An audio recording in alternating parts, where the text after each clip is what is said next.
Bismillahirrahmanirrahim.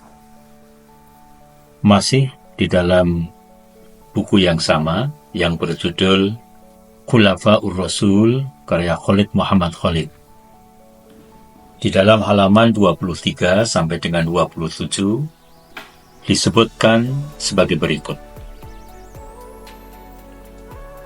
Adapun pembaharu-pembaharu yang muncul menjelang kedatangan Rasul, meskipun mereka tidak berbeda dengan pendahulu-pendahulunya, namun penglihatan mereka terhadap hakikat kerohanian sudah lebih jelas dan lebih terbuka.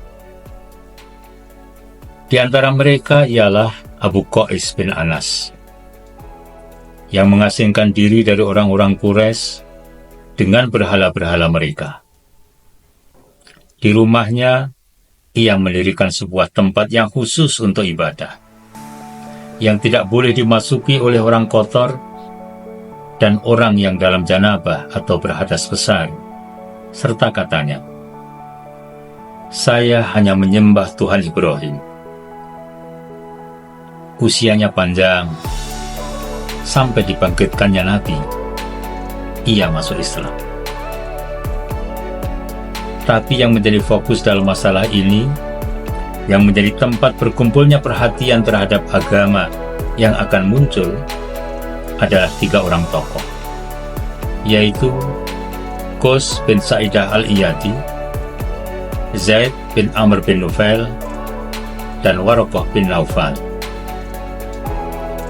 Ketika tokoh ini, hati mereka tali temali dan terpaut kepada agama Ibrahim.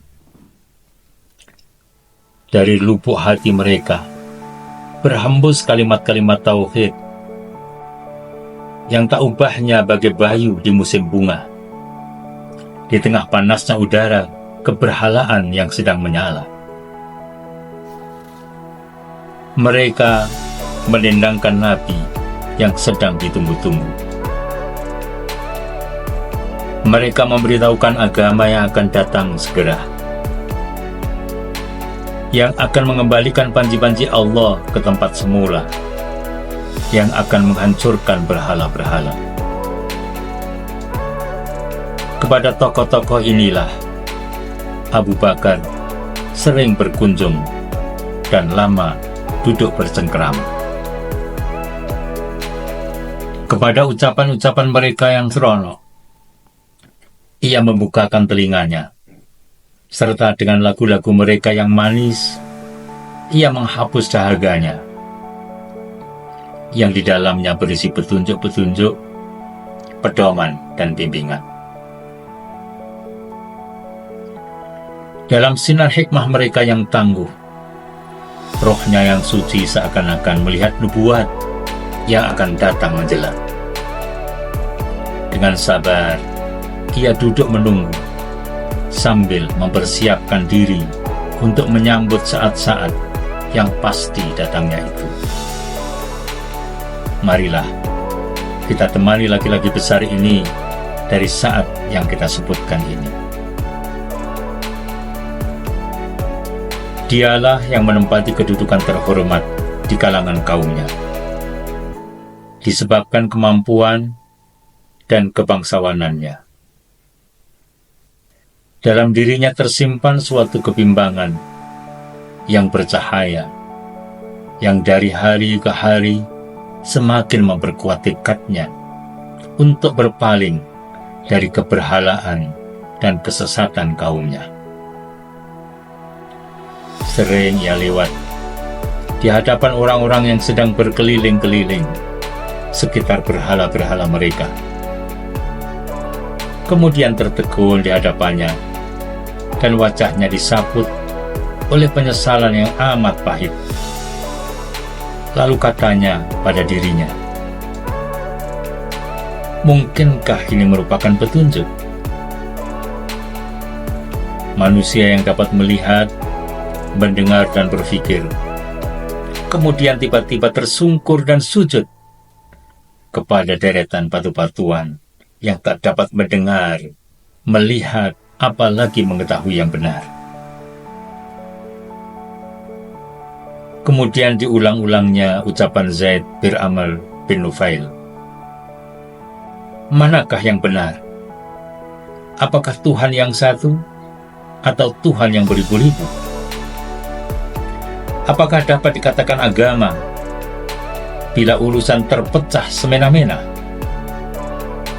Pertanyaan itu bertahan lama.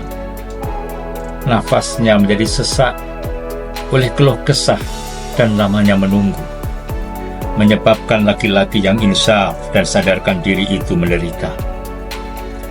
Ia ingin mengetahui kebenaran secepatnya, gandrung akan perubahan, serta rindu akan kalimah Allah yang kedatangannya akan memberikan keputusan tentang hal-hal yang diperselisihkan oleh umat manusia. Kerinduannya yang menggelegar ini membawanya kepada orang-orang yang memiliki pengetahuan tentang kitab suci, yakni orang-orang yang hidup dalam sisa-sisa akidah yang hampir musnah. Orang-orang itu adalah orang-orang yang biasa menengadahkan wajahnya ke langit, dan dari mulutnya mengalir kalimat-kalimat yang manis bagikan mimpi-mimpi indah. Tiada ucapan yang lebih mengharukan dan lebih menarik hatinya daripada ucapan-ucapan mereka itu. Kalimat-kalimat mereka yang ditangkap oleh anak telinganya akan bergetar dalam rongga dadanya sebagai berita-berita kebenaran. Ia selalu mengikutinya, bagaikan seekor burung yang sedang haus mengikuti turunnya hujan dan butir-butir embun.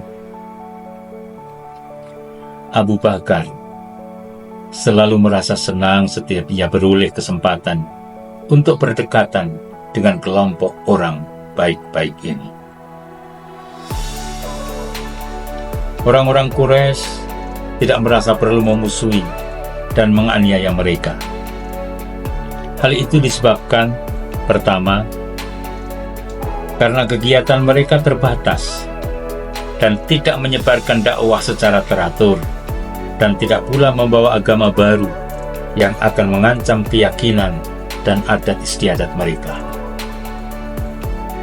Kedua, tokoh-tokoh itu telah berusia lanjut, hingga kehidupannya pun telah mendekati saat tenggelam. Sebaliknya, kekaguman Abu Bakar terhadap tokoh-tokoh tersebut dapat menyebabkan ia tersudut dan menjadi kecaman orang-orang Quraisy. Betapa tidak, ia masih muda. Yang di hadapannya masih terbentang jalan yang panjang. Di samping itu, ia pun seorang tokoh dan pemimpin kaumnya, yang pada pundaknya terpikul tugas yang paling penting dan paling utama. Ia adalah pengumpul diat atau uang tebusan. Hal ini pun mengusik pikirannya, dan terbayang olehnya bencana-bencana yang mungkin akan ditemuinya. Mengenai tiga tokoh tempat bersimpuhnya Abu Bakar, mereka telah melepaskan hubungan dengan masyarakat. Mereka tidak merasa terikat lagi dengan masyarakat dan tidak takut akan mendapatkan perlakuan yang buruk. Meskipun orang-orang Quraisy tidak mengkhawatirkan ketiga mereka, namun orang-orang Quraisy tetap berusaha untuk mengekang kebandelan orang-orang tersebut. Tatkala suara Zaid bin Amr menaiki tinggi, ia yang paling keras suaranya. Mereka pun menghasut salah seorang kerabatnya, yaitu Khattab bin Nufail, untuk menutup pintu rumahnya dan membiarkannya terpencil. Rasa was-was pun menghinggapi hati Abu Bakar. Sebab ketika orang tempatnya bertanya, sudah hampir menjelang senja. Namun tiba-tiba, secercah harapan datang menghampirinya, yaitu dengan munculnya orang yang akan menjadi contoh teladan, yaitu Nabi Muhammad bin Abdullah. Sebagaimana Abu Bakar, ia pun seorang yang masih muda, baik dalam usia maupun dalam pengalaman hidupnya. Ia seorang yang mulia dan bangsawan. Hingga dalam lingkungan keluarganya, bagaikan permata yang paling bercahaya di atas mahkota. Walaupun tanpa gembar-gembor, ia telah menghindarkan diri dari berhala-berhala dan menghabiskan hari-harinya jauh dari adat istiadat dan perbuatan sia-sia umat jahiliyah. Ia hampir tak pernah menemui seorang hanya sekedar untuk menghabiskan waktu saja. Dengan munculnya orang yang akan menjadi contoh, tenang tentramlah hati Abu Bakar. Abu Bakar pun menempuh jalan yang sama seperti jalan yang ditempuh Muhammad, yaitu tanpa adanya pergolakan atau kebencian dari kaum Quraisy. Ia tak pernah mencela berhala-berhala, namun tak pernah pula memujanya, apalagi bersujud sebagaimana yang dilakukan orang-orang Quraisy, bahkan tak pernah merasa kehadiran Tuhan-Tuhan itu. Ia meninggalkan rumah dan kaumnya, pergi mencari kebenaran seorang diri. Walaupun usia Abu Bakar dan Muhammad hampir sebaya, tetapi ia menganggapnya sebagai teladan utama. Itulah sebabnya ia ingin sekali bersahabat dan bergaul dengannya. Dan memang ia bersahabat dengannya, sebagaimana dilukiskan oleh Ummu Salamah bahwa Abu Bakar itu adalah sahabat karib dan teman kental Muhammad. Demikian, sampai dengan halaman 27. Semoga bermanfaat.